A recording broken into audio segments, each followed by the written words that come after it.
আলোচনার মূল কথা কি ছিল? তাওহীদ। তাওহীদ প্রতিষ্ঠা করলে কি কি দুর্বৃত্ত হবে?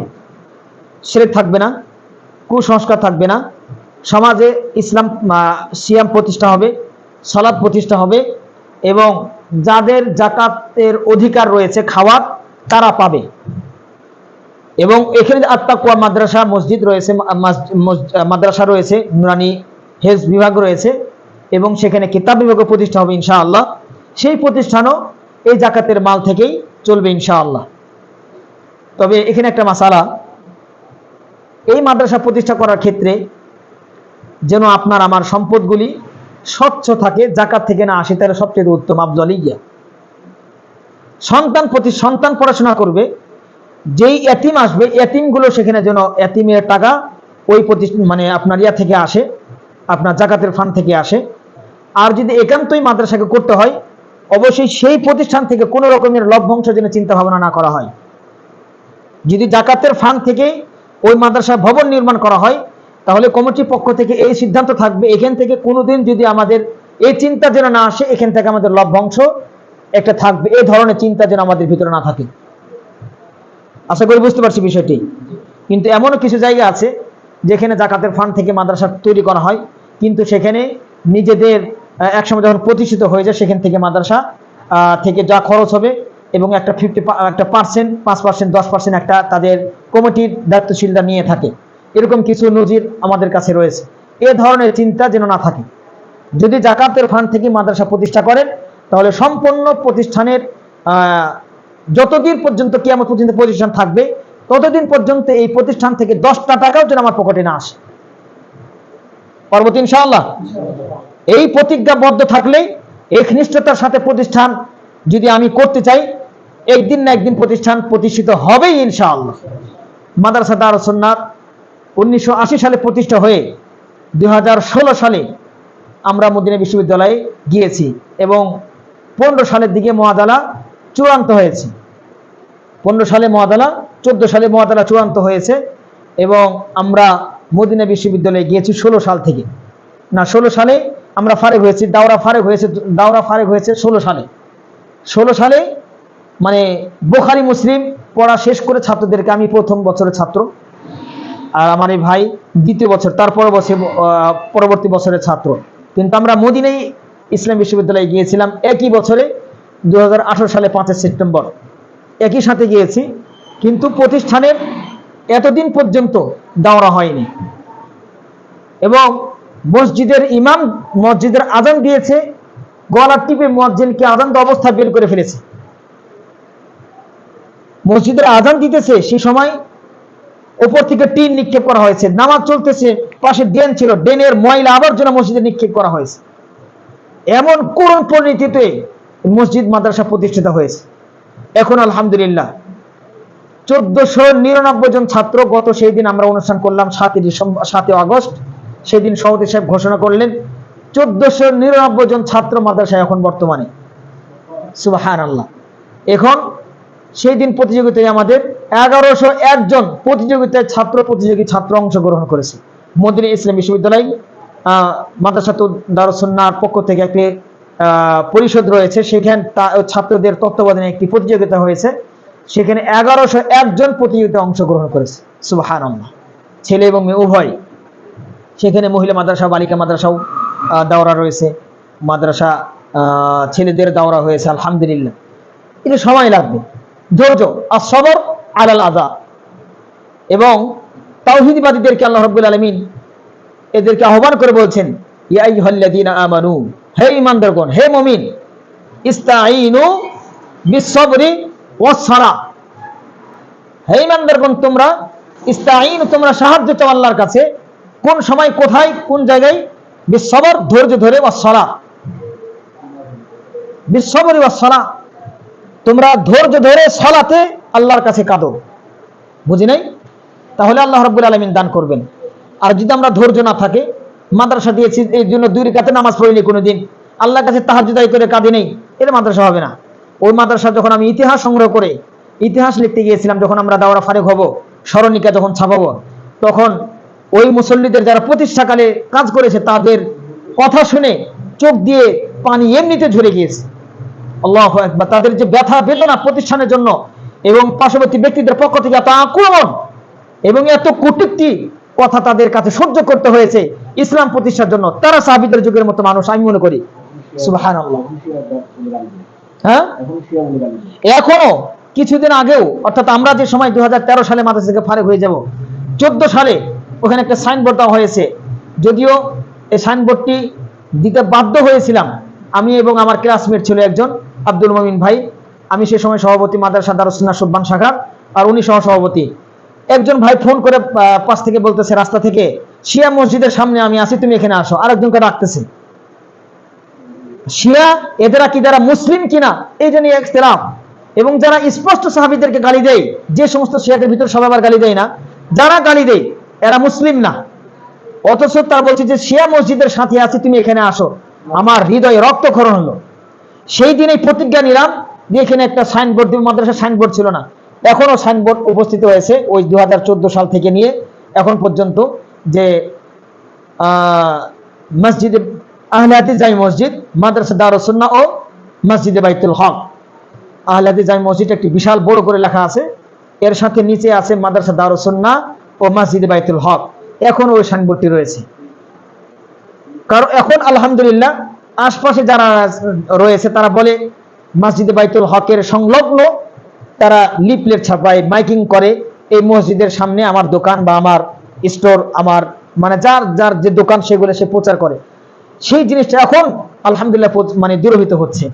এবং বিভিন্ন মাসিক আলোচনা সভার মাধ্যমে, এই যে ভাইয়েরা এখানে আলোচনা করেছেন যে মাসিক হালাকা, ওখানে মাসিক আলোচনা সভা এখন মনে হয় 35তম পর্ব চলছে। তখন আমরা 2013 8 অক্টোবর কাজী ইব্রাহিমের মাধ্যমে আলোচনা শুরু করেছিলাম।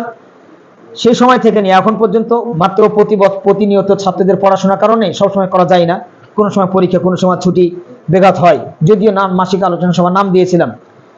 বিভিন্ন বড় বড় আলেম ওলামা আসার মাধ্যমে বিভিন্ন দিক থেকে ডোনারগুলো আসছে, বিভিন্ন জায়গা থেকে পরিচিতি লাভ করছে। এর মাধ্যমে সেই মাদ্রাসা প্রচার প্রসার বৃদ্ধি হয়।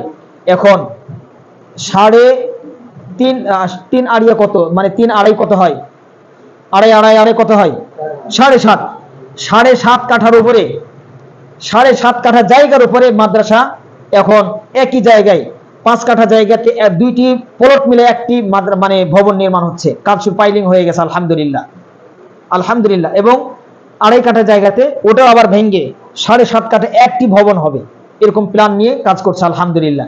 বিগত সরকার আমলে বিভিন্ন জটিলতার কারণে করতে পারেনি, তারা অনুমতি দেয় নাই। এখন ইদানিং এটা শুরু করা হয়েছে। তো এটা বিশাল একটি ব্যাপার। এখানেও আলহামদুলিল্লাহ যারা এই আজকে মনে করছে ছোট, দেখবেন যে একটা বিশাল একদিন তাওহীদের একটি ভবন হবে। যে ভাই বললেন পাটাঘাট থেকে হতে পারে বিশ্ববিদ্যালয়। আপনাদের আজকে দেখছেন যে মনে কষ্ট হচ্ছে যে ছাত্র আসতেছে না, 5 জন 4 জন 3 জন। আমি যে সময় 2006 সালে মাদ্রাসা দারুস সুন্নাহ ভর্তি হয়েছিলাম 60 জন ছাত্র, বছর শেষে টিকেছি 40 জন, বছর শেষে 40 জন। বর্তমানে 65 জন ছাত্র হচ্ছে এক ক্লাসে, বুখারীর ক্লাসে 65 জন ছাত্র। সুবহানাল্লাহ, এক ক্লাসে 65 জন ছাত্র।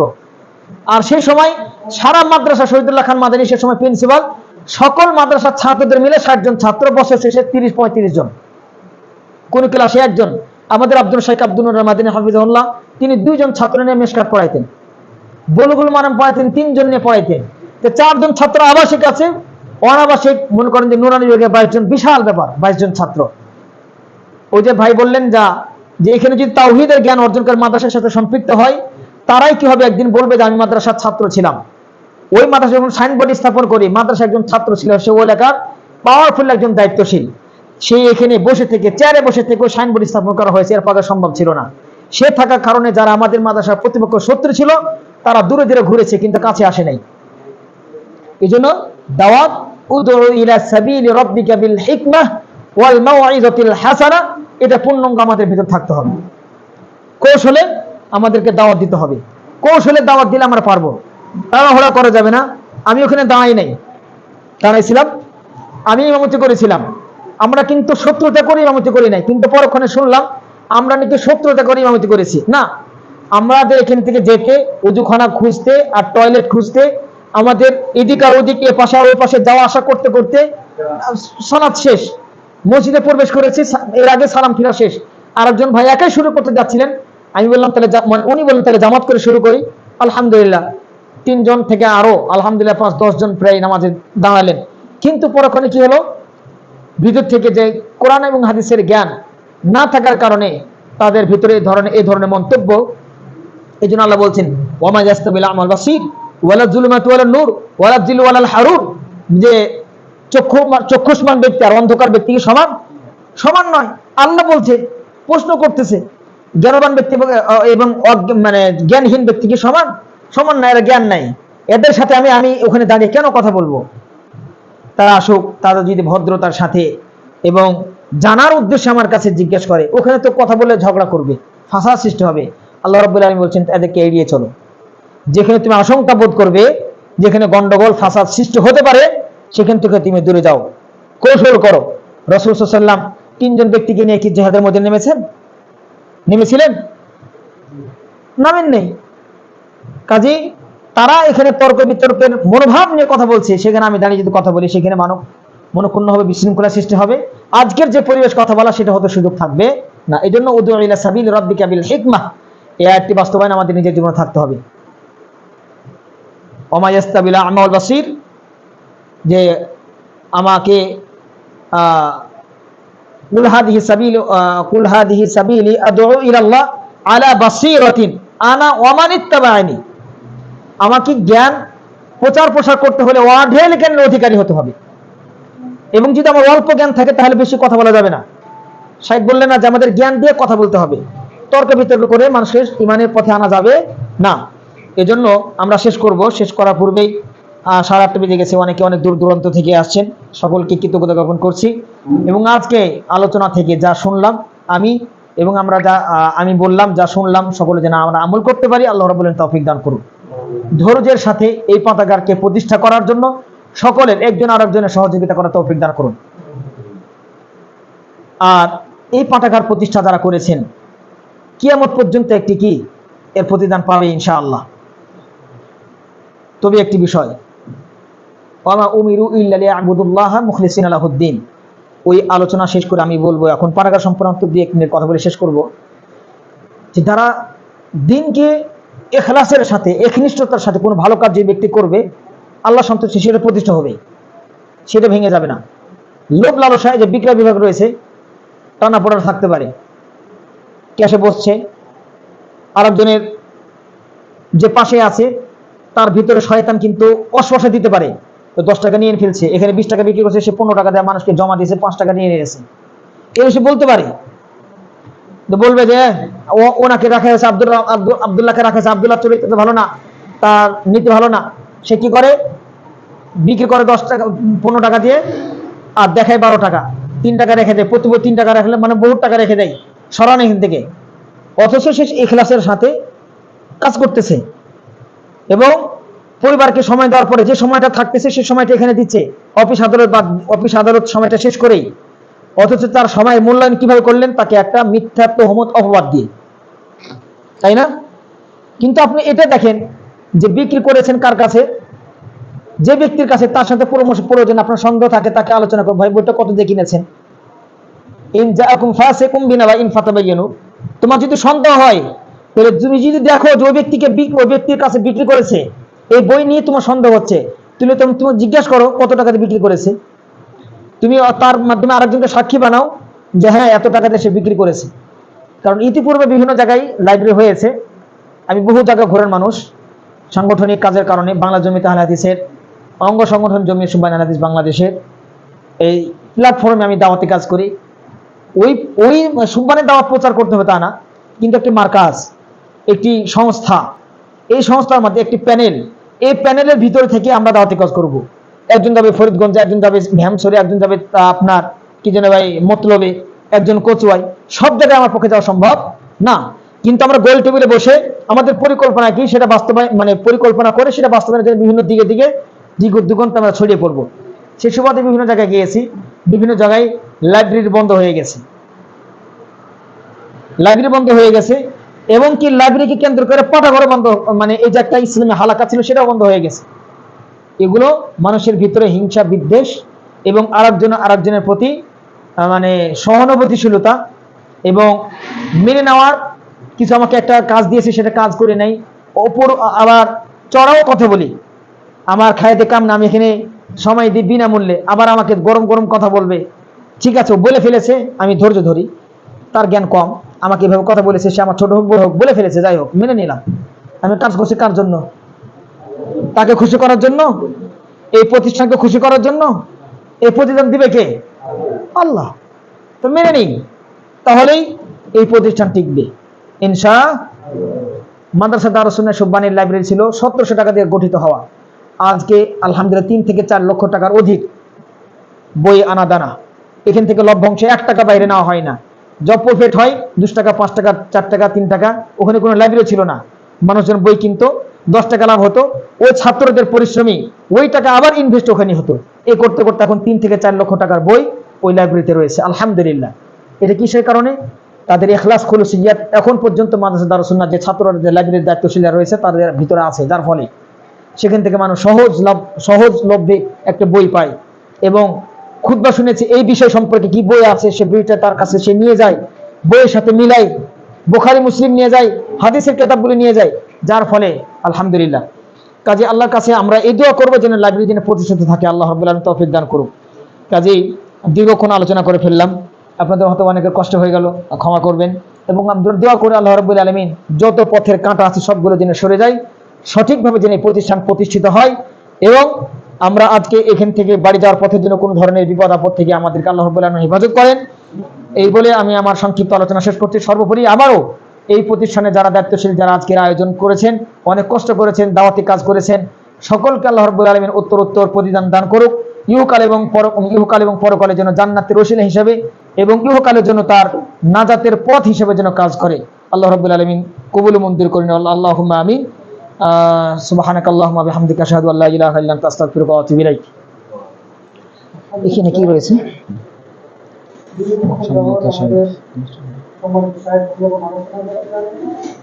আজকে বিশ্বের উপরে কারো কোনো প্রশ্ন থাকলে প্রশ্ন করতে পারে। আমরা সংক্ষিপ্ত সময়ের মধ্যে প্রশ্নটি করবো।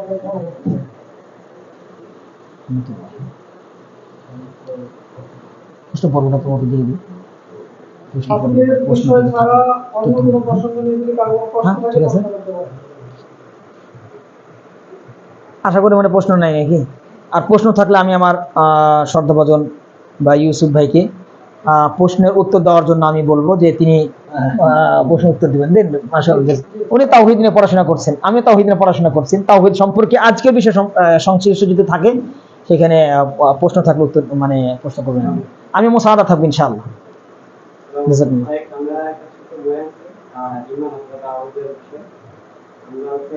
আমাদের আরেকটা বই এরকম সাজেস্ট করে, এই বইটাতে আমাদের তাওহীদ নিয়ে ছোট মানে পড়ার অভ্যাস করি সবাই তো না।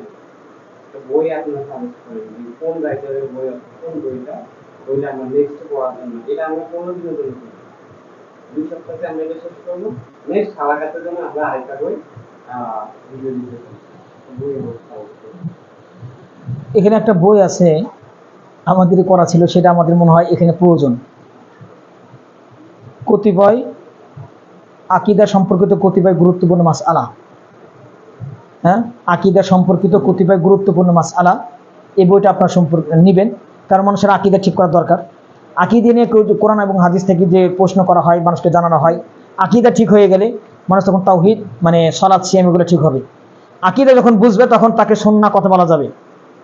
আকীদা যদি বলা না যায়,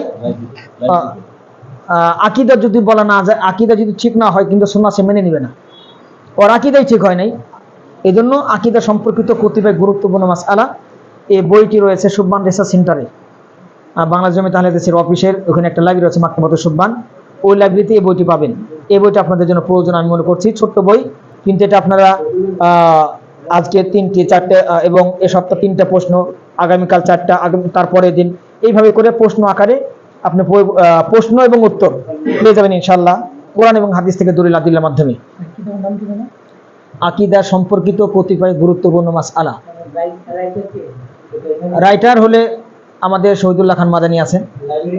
মূলত ওরা আমরা মিরপুর দারুস সুন্নাহ ছাত্ররা সংকলন করেছিলাম যে আমাদের উস্তাদের নাম দিয়ে আমাদের সুব্বান বিশ্বাস, ঢাকা মিরপুর হ্যাঁ হ্যাঁ, ঢাকা মিরপুর দারুস সুন্নাহ, ওই যে 12 নম্বর 12 নম্বর পানি ডাল হ্যাঁ, পানি ট্যাঙ্কি, হ্যাঁ হ্যাঁ হ্যাঁ জি, সিবলক মাদ্রাসা দারুস, সিবলক ঢালেন। ওরা প্রশ্ন উত্তর তাই নাকি? আমরা সংকলন করে আমরা আজকের বিষয়ের সাথে রিলেভেন্ট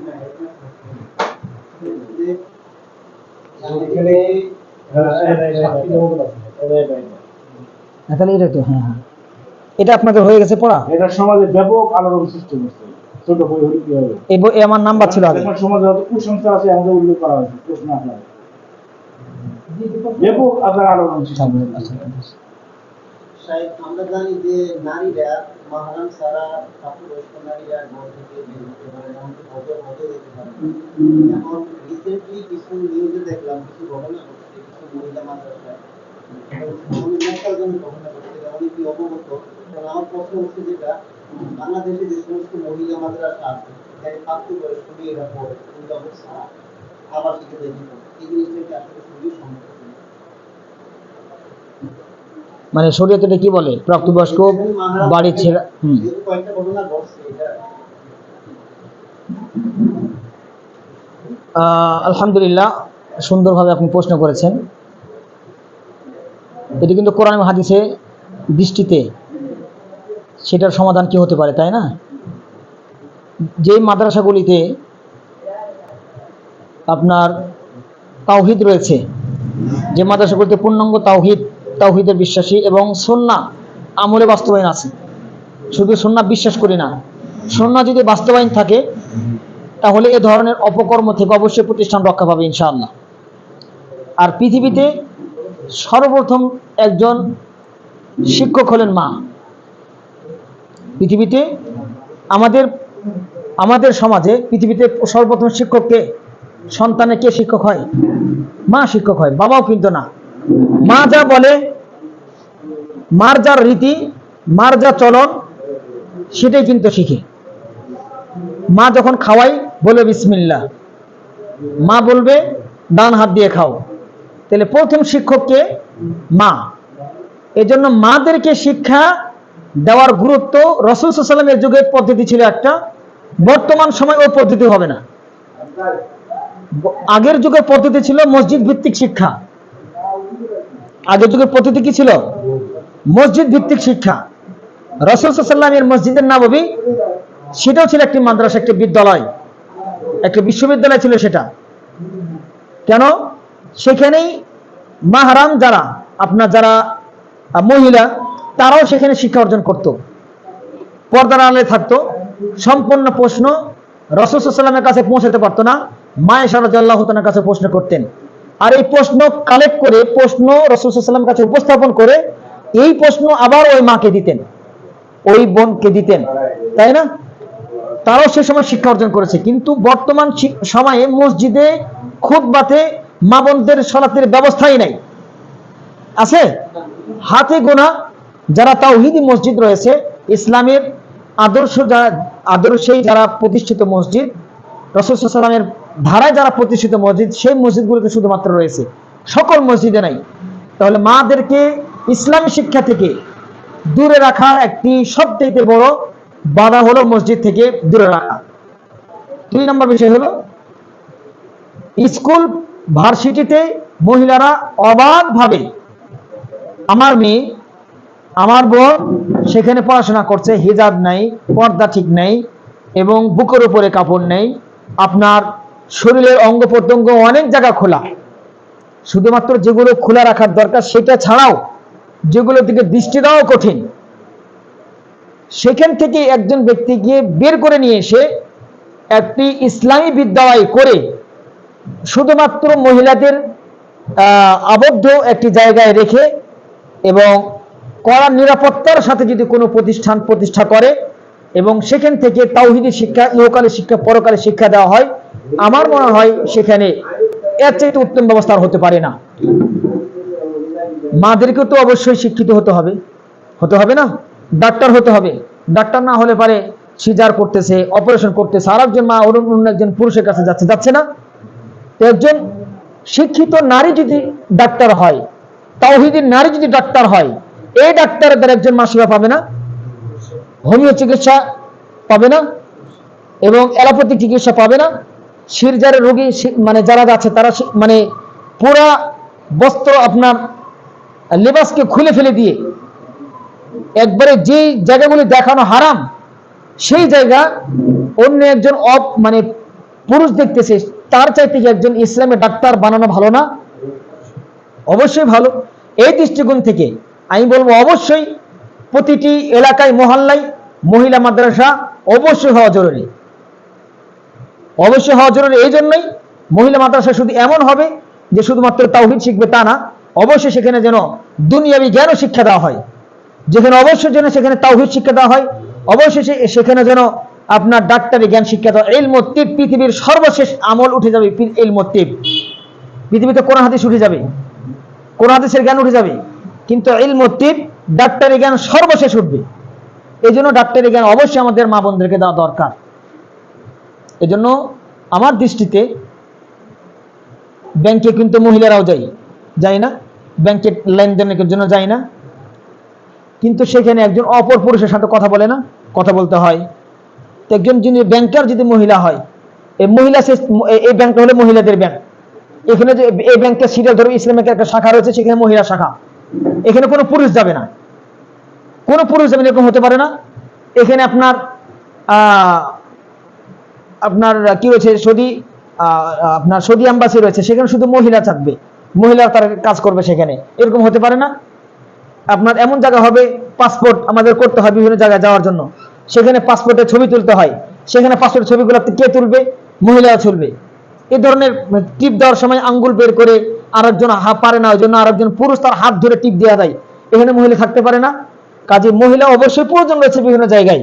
হয়তো আমার কাছে হয়তো আপনার সাথে মিলবে না, আমার চিন্তা আপনার চিন্তা, কিন্তু আমার কাছে মনে হয় অবশ্যই মহিলা প্রতিষ্ঠান। যদি ঘটনা তো সব জায়গায় ঘটে, শয়তান তো চাই ভালো জায়গাতে মানে করতে, আপনার সেখানে বাধাগ্রস্ত করতে। শয়তান চাই যে হাফেজ যেন না হয়, শয়তান চাই যেন আলেম না হয়, শয়তান চাই যেন মসজিদ যেন ভেঙে যায়, শয়তান চাই যেন পাঠাগার না থাকে, শয়তান চাই যেন মসজিদ মাদ্রাসা তাওহীদি মাদ্রাসা প্রতিষ্ঠা সেখানে গন্ডগোল লাগিয়ে দিই, তছনছ করে ফেলি। শয়তান চাইবে, কিন্তু শয়তানের মোকাবিলা আমাকে করতে হবে। যারা এই ধরনের কুচক্রের নিমজ্জিত রয়েছে তাদেরকে ওখান থেকে পরিহার আল্লাহ রাব্বুল আলামিন করুক, এবার এই দোয়া করি। এবার আমরা মাদ্রাসার হোক, আগের সিস্টেম একটা ছিল, বর্তমান সিস্টেম চেঞ্জ হয়ে গেছে। বর্তমানে তো মসজিদে আপনার মক্তবী চালু নেই না, কিন্তু রাসূল সাল্লাল্লাহু আলাইহি ওয়াসাল্লামের যুগে প্রতিটা মসজিদে মক্তব, মসজিদ থেকেই শিক্ষা অর্জন করছে সাহাবীরা। এবং আগে তো মাদ্রাসা ছিল না, আবু হানিফা কিভাবে শিক্ষা করেছে? আরেকজন শিক্ষকের কাছে। আপনার ইবনে বাজ কি করেছে? আরেকজন শিক্ষকের কাছে। ইবনে তাইমিয়া আরেকজন ব্যক্তির কাছে শিক্ষা অর্জন করেছে। সেই পরিবেশ কি এখন আছে? এখন বিদ্যালয় রয়েছে, বিদ্যালয়ে শিক্ষা অর্জন করা হয়। আশা করি প্রশ্নটা বুঝতে পেরেছেন। জাযাকুমুল্লাহ খায়র, বারাকাল্লাহু ফীকুম।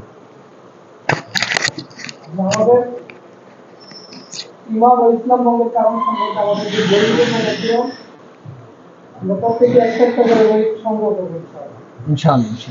একটা বইয়ের মূল্য নির্ধারণ করতে 35 টাকা, প্রত্যেকে 35 টাকা বের করে একটা করে কিতাব নিয়ে যাবেন এবং পড়বেন।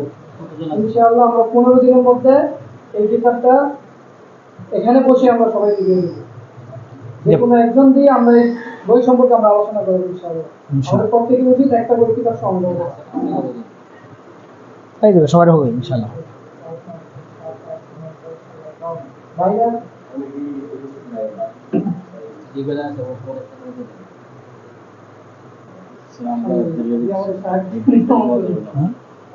ওটা পাওয়া যাবে না। হ্যাঁ, তাহলে আজকে মতো আলোচনা শেষ করতে পারি। সুবহানাকা, সবাই আমরা বলি সুবহানাকা আল্লাহুম্মা ওয়া বিহামদিকা আশহাদু আল্লা ইলাহা ইল্লা আনতা আস্তাগফিরুকা ওয়া আতুবু ইলাইক। আসসালামু আলাইকুম ওয়া রাহমাতুল্লাহি ওয়া বারাকাতুহু।